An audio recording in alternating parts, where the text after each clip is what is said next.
নমস্কার দর্শক বন্ধুরা, আজ আমি দুর্দান্ত স্বাদে দেশি মুরগির মাংসের ঝোলের রেসিপি আপনাদের সঙ্গে শেয়ার করছি।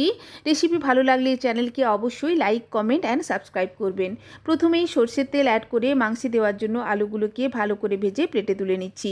সর্ষের তেলে মাংস রান্না করলে বেশি টেস্টি হয়, চেষ্টা করবেন মাংসকে সর্ষের তেলেই তৈরি করার জন্য।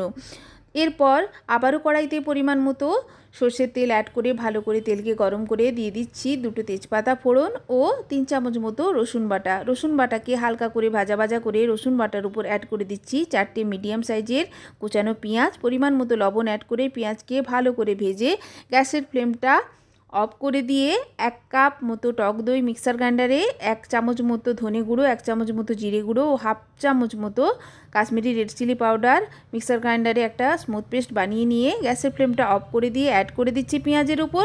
ভালো করে নাড়াচাড়া করে নিচ্ছি বারে বারে।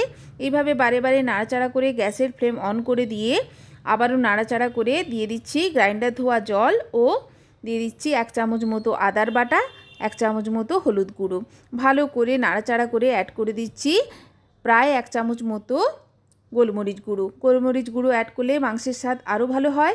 ভালো করে সমস্ত মশলা কষিয়ে নিতে হবে। মাংসের মশলা যত ভালো করে কষানো হবে মাংসের স্বাদ তত ভালো হবে। দেখুন মাংসর মশলা থেকে তেল ছেড়ে এসছে। এইভাবে তেল ছেড়ে আসলে বুঝবেন মাংসের মশলা খুব ভালো করে কষানো হয়ে গেছে।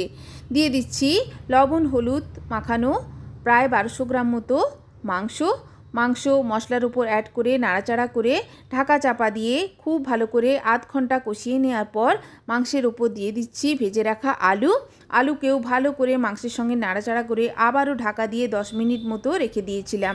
প্রায় 40 মিনিট মতো মাংস কষিয়ে নেওয়ার পর আমি প্রেসার দিয়ে দিচ্ছি পরিমাণ মতো গরম জল ফুটে এলে প্রেসার কুকারে 2টো সিটি দিয়ে মাংসকে সেদ্ধ করে নিয়েছি। যেহেতু দেশি মুরগির মাংস সেদ্ধ হতে বেশি সময় লাগে, প্রেসার কুকারে দিয়ে দিয়েছিলাম 2টো সিটি দিয়ে তার উপর গরম মশলা দিয়ে দিলেই রেডি মাংস।